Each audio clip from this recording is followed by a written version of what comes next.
Part 22, Lara. Kamusta kayo? Magandang araw. Nako, akala ni Lara si Santiago na magiging susi sa kanyang kalayaan. Pero paano kung sa gitna ng pag-aayos ng plano biglang sumulpot ang mga taong dapat ay iniiwasan niya? Ang kwentong ito ay hindi na lang basta tungkol sa pagtakas. Ito ay tungkol sa trust at deception. Maaari mo bang pagkatiwalaan ng isang tao dahil lang sa sinabi niyang tutulungan ka niya? At paano mo ililiham ang isang napakalaking katotohanan, ang batang nasa iyong sinapupunan, kung ang mismong ama nito ay bantay sarado ang bawat galaw mo? Sa episode na ito, magtatagpo ang landas ng mga taong may kani-kaniyang agenda, mula sa nakaraang namamagitan kay Brianna at Santiago hanggang sa matalas na kutob ni Calix na parang binabasa ang bawat tibok ng puso ni Lara. Handa na ba kayong makita kung paano lalabas ang mga lihim sa pinakamaling pagkakataon? Tara, sabay-sabay nating tutunghayan kung paanong lalong sumisikip ang mundo para sa ating bida. Simulan na natin. Lara, seryosong tono ni Calix. Ba't parang umiiwas ka sa akin? Kanina pa kita hinahanap. Bigla kang naglaho sa hotel. Akala ko kung ano nang nangyari sa'yo at ngayon. Bahagyan nitong iniangat ang baba niya. Pakiramdam ko pinagtataguan mo ko. Bakit? Mabilis ang tibok ng puso niya. Buntis siya pero hindi to dapat malaman ni Calix. Alam mo bang pinakaayaw ko sa lahat ay ang iniiwan ako? It leaves scars in my heart that I cannot forget. Anitong madilim ang anyo. Parang nakita niya ang batang Calix sa itsura nito. Huminga siya ng malalim, pinilit gawing kalmado ang boses at tumapit sa lalaki. Calix, hindi ako nagtatago, aniya. Pilit na may kasamang ngiti. Masama lang talaga ang pakiramdam ko kanina. Ayokong magpumilit pumasok, baka lalo ako magkasakit. Kaya dun muna ako sa apartment ni Jessa. Sabi mo hindi ba unahin ang kalusugan? Bahagyang kumunot ang noo ni Calix, parang hindi kumbinsido. Kung ganon, bakit hindi ka nagsabi agad sa akin? Bakit kailangan ko pang maghanap at takutin ang kaibigan mo? Pinilit niyang manatiling kalmado kahit ramdam niya ang butil ng pawis sa sentido. Ayoko lang istorbohin ka. Alam kong busy ka sa dami ng ginagawa. Gusto ko lang magpahinga. Yun lang. Tumahimik si Calix. Matagal siyang tinitigan. Para bang hinuhukay ang kaluluwa niya, naghahanap ng bahid ng kasinungalingan. Saglit pa at bumuntong hininga ito. Nang magsalita, malumanay na boses. Kung ganon, dapat dito ka lang sa tabi ko para makita kung ayos ka. Ayokong muli kang mawala nang hindi ko alam kung nasan ka. Lalo siyang kinilabutan sa nadinig, pero wala siyang magawa kundi tumango at pilit kumiti. Pagkaraan ng ilang minutong magkasama sila sa kwarto para siyang hindi makahinga. Calix, alam ko, busy ka. Magtrabaho ka na't magpapahinga lang ako. Hayaan mo kung alagaan kita. Pagkatapos mong kumain, saka ako magtatrabaho. Habang inaabot nito ang tray ng pagkain, napapangiwi siya sa amoy ng mainit na sabaw. Agad siyang nagtakip ng ilong at bahagyang umatras. Bakit? Kulot noong tanong ni Calix. Dati paborito mo tong soup, ba't parang ngayon ayaw mo? Mabilis siyang ngumiti, bagaman halatang pilit. Wala lang, baka busog pa ako. Hindi lang trip ang amoy ngayon, parang mabaho eh. Hindi umimik si Calix pero mataman siyang tinitigan. Ilang minuto pa, parang bumabaliktad ang sikmura niya. Nagpunta siya sa banyo upang sumuka. Pinipigil niya ngunit talagang nasusuka siya. Lara, seryoso na ang tono. Anong nararamdaman mo? Dalhin na kaya kita sa ospital o magpatawag ako ng doktor. Tigas ng iling niya. Wala to, baka stress lang. Ganito talaga ako dati pa. Tsaka madami tayong nainom kagabi. Tama, sumakit lang ang tiyan ko dahil sa alak. Ngunit hindi mapigilan ni Calix ang titig na para bang nag-uugnay ng piraso ng puzzle. Sigurado ka? Hindi kaya buntis ka? Nanigas ang kanyang katawan. Ramdam niya, malapit nang mabunyag ang sekreto niya. Kaya mabilis siyang umiwas ng tingin, pilit na tumawa. Calix, huwag ka mag-isip ng kung ano-ano. Hindi ba't nagpa-check up tayo last time? Hindi ako buntis. Ang dami ko ring nakaing pulutan kagabi, baka na-impatso lang ako. Kapag hindi pa ako okay hanggang bukas, magpapa-check up na ako. Pagbangon pa lang ni Lara kinabukasan, nadatnan niya si Calix sa kusina. Nagluluto ng almusal. Napatitig siya sa eksena, hindi makapaniwala. Ang mga kasambahay nito nakapaligid at nakasunod ng tingin sa amo at agad na sumasagot sa tanong nito. Calix, anong ginagawa mo dyan? Halos pabulong na tanong niya, ngumiti lang ang lalaki. Good morning. Gusto ko lang siguraduhin na masustansyang kakainin mo. Wala munang kape, masama yan sa tiyan. Fresh juice na lang. Eto, nag-squeeze ako. Nang subukan niyang lumapit para tumulong, mabilis siyang pinaupo ni Calix. Huwag ka nang gagalaw, ako nang bahala. Pinaupo siya nito at ipinagkain at halos subuan ng pagkain. Sa opisina naman, madalas tong sisilip sa kanyang mesa, mag-aabot ng tubig o di kay magtatanong kung kumain na siya o kung nagugutom siya. Hindi mo na kailangan gawin to, Calix. Iritadong saad niya nang abutan siya nito ng fruit shake. Ngunit seryosong tugon ng lalaki. Gusto ko lang siguraduhin na ayos ka. Para sa akin, mas importante ang kalusugan mo kaysa kahit anong meeting o project.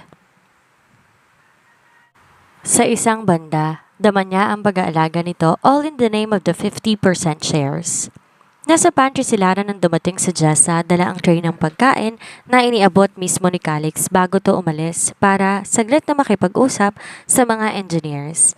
Aba, swerte ka naman girl, natatawang tukso na Jessa. Sino bang CEO na araw-araw may pamerienda sa empleyado? Kung ako yan baka ma-inlove na talaga ako. Napakagat-tabi siya, pilit nang umiti. Jessa, hindi mo naiintindihan. Lumapit si Jessa at umupo sa tabi niya. Oh, bakit parang ang bigat ng dalahin mo? Ano bang problema? Hindi ba't dapat kinikilig ka? Sandali siyang natahimik bago bumuntong hininga. Di niya na nakayanan ang bigat ng damdamin. Jessa, kailangan ko ng makalayo. Hindi na ako pwedeng manatili pa dito. Nagbagong ekspresyon ni Jessa. Mula sa biro, naging seryoso. Makakalayo? Lara, teka. Sigurado ka ba? Alam mong hindi basta-basta makakatakas kay Calix. Alam ko, mahina niyang tugon. Pero wala akong choice. May bata akong iniisip. Hinawakan niya ang tiyan niyang pipis pa. Saglit na tigilan si Jessa. Bakit hindi mo sinabi sa kanyang totoo? Jessa, kukunin niya sa akin ang custody ng bata at saka ipapaan na lang kasal namin para magkasama na sila ni Brianna. Aniyang nasabi din sa kaibigan ang kinatatakutan niya. Natigalgal ang kaibigan. Ano? Grabe pa naman ang sama na ugali ng boss natin. Hindi natin siya masisisi. Pinapangalagaan niyang kumpanya at yaman ng pamilya niya. Kung ganon, may isa akong suggestion. Lumapit ka kay Santiago. Tiyak may koneksyon at resources siya para tulungan kang makaalis. Kahit pa bantay sarado ka ni Calix. Si Santiago nga ba ang makakatulong sa kanya? Si Santiago? Mariing bulong ni Lara. Parang biglang sumikip ang dibdib niya. Kung gusto mong makawala, pagpapatuloy ni Jessa, siya lang ang may tapang na po pwedeng humarap kay Calix at gumawa ng paraan. Pero Lara, delikado to. Siguraduhin mong handa ka talaga kaya pag-isipan mo ng mabuti.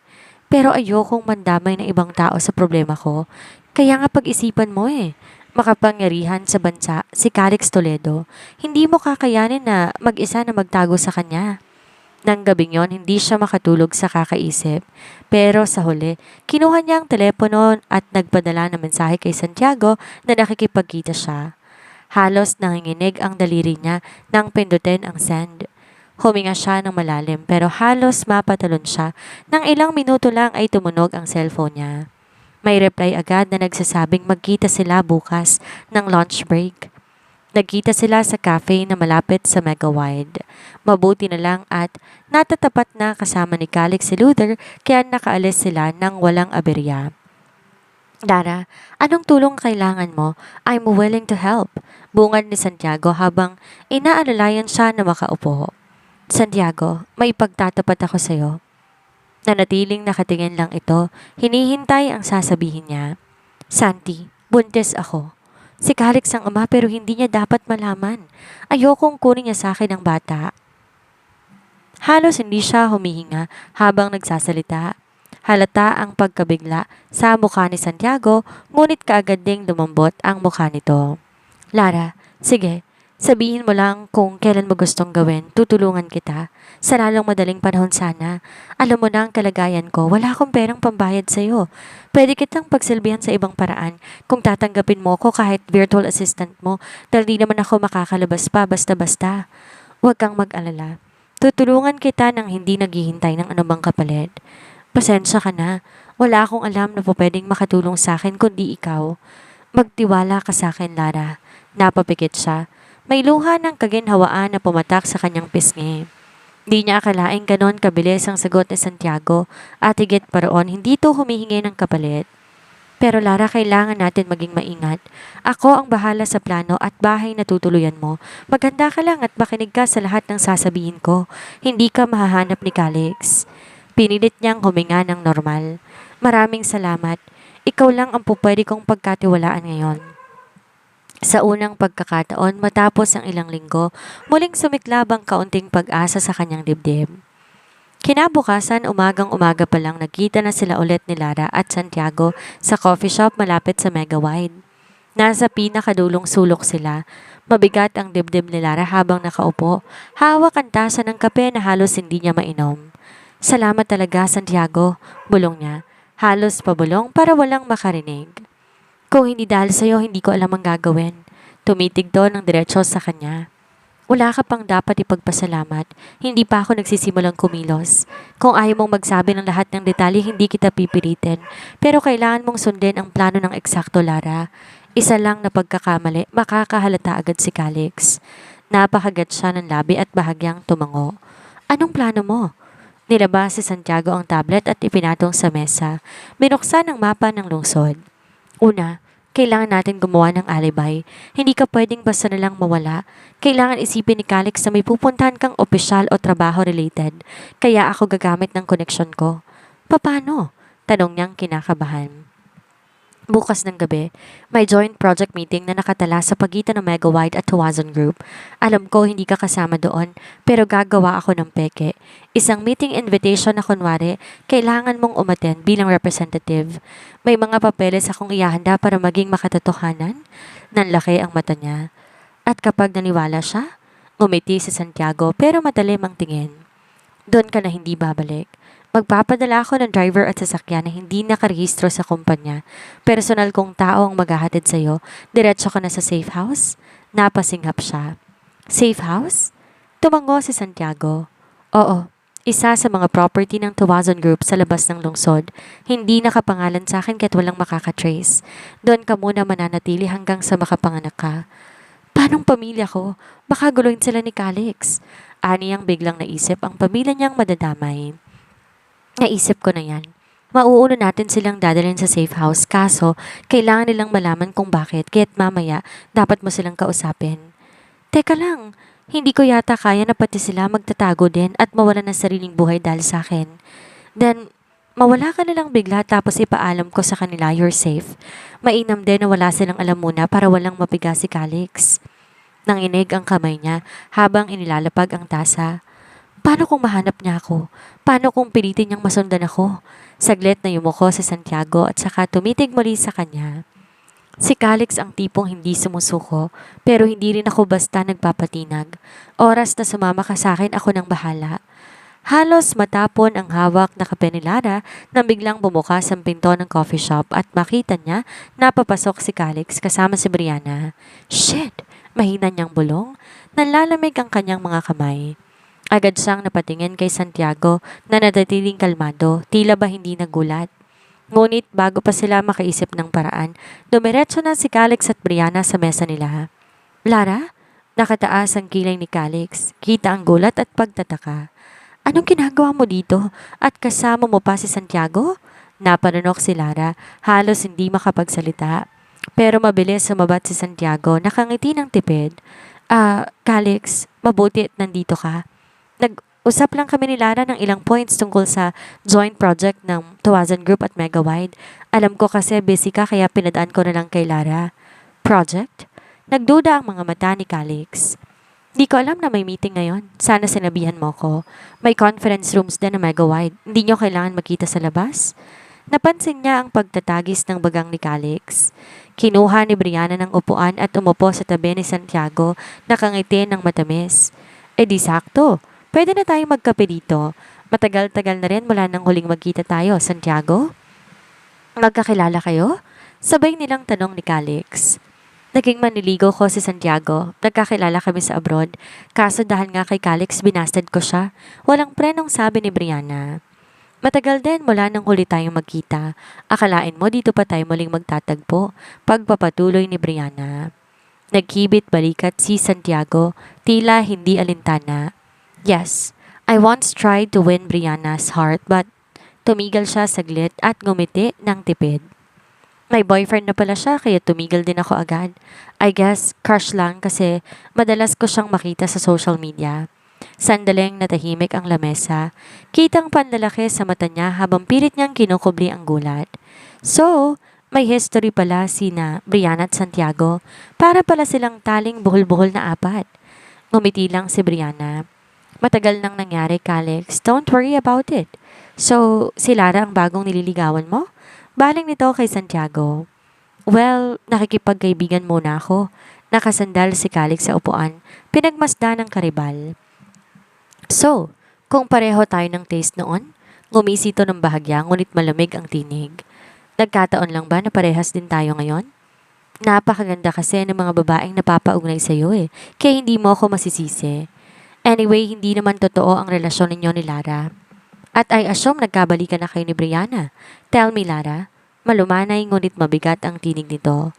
Ano nga ulit ang pinag-uusapan ninyo ni Santiago? Sabi ni Calix na iniibang usapan. Sandali siyang kinabahan. Ramdam niya ang panlalamig ng kanyang palad habang hawak ang tasa. Tila blanco ang kanyang utak kaya't wala siyang maisagot. Mabuti na lang mahinahon ngunit may kumpiyansang sumubat si Santiago. Actually, Calix, ako ang nakipagkita kay Lara. Gusto kong i-pitch sa kanyang isang expansion proposal. Since involved siya sa mega-wide operations, I thought it would be smart to hear her insights firsthand.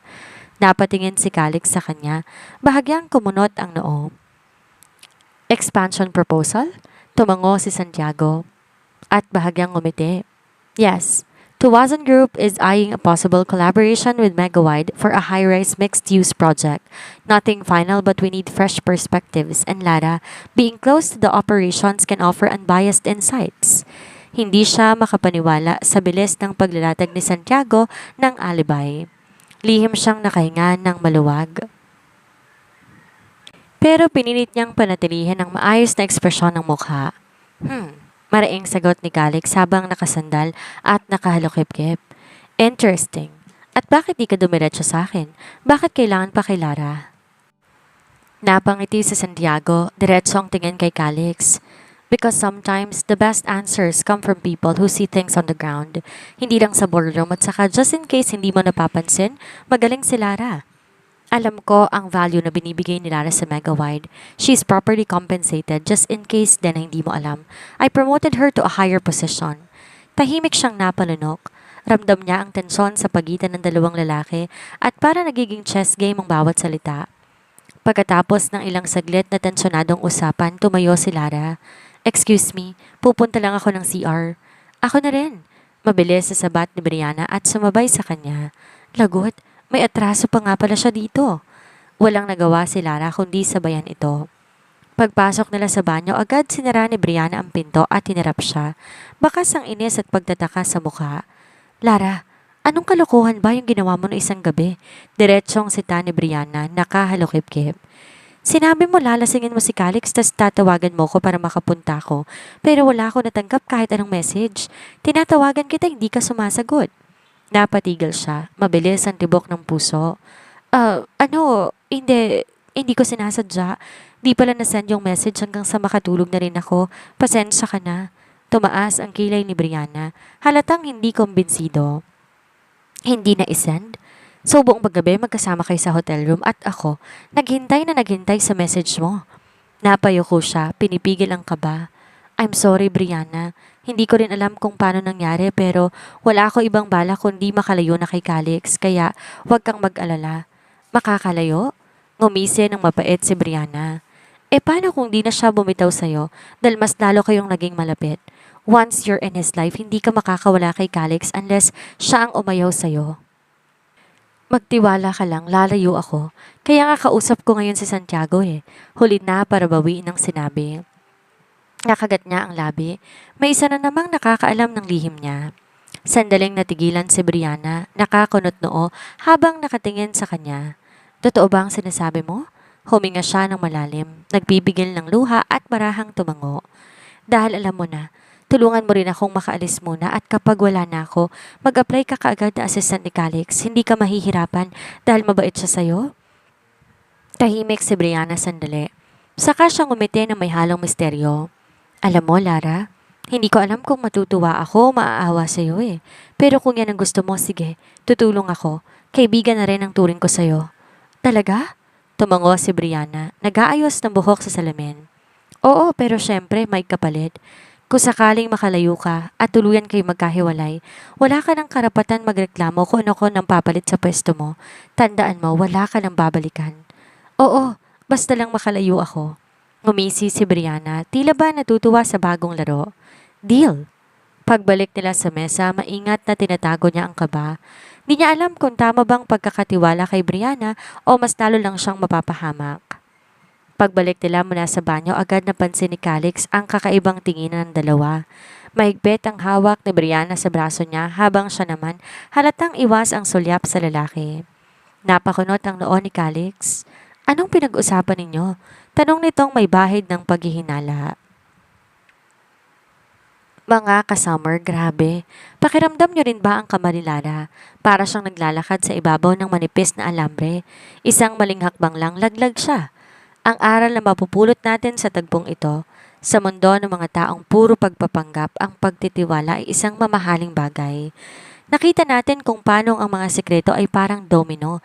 Kapag tumumba ang isa, sunod-sunod na ang gulo. Si Lara, nasa kagustuhang makalaya, napilitang makipaglaro sa apoy at si Brianna na tila isang wild card na hindi mo malalaman kung kakampi ba o kaaway. Di madaling kumawala sa isang sitwasyong binuo ng maling desisyon at sikreto. At ngayon, na parang nararamdaman na ni Calix na may tinatago ang lahat, gaano pa katagal bago pumutok ang bomba? Sa inyong palagay, tama ba ang desisyon ni Lara na ipagkatiwala kay Santiago? O baka naman mas lalo lamang siyang nalalagay sa panganib? I-comment ninyo ang inyong mga theories. Sino ang sa tingin ninyo ang mas nakakatakot? Ang lalaking nagbabantay ng bawat galaw mo o ang babaeng handa na makipag-deal para makuha ang gusto niya? Muli, ako si Miss Sandra. Huwag kalimutang i-like, mag-subscribe at i-hit ang notification bell dahil sa susunod na episode sigurado tayo mas lalong iinit ang sitwasyon. Ingat kayong lahat at hanggang sa muli nating pagkikita.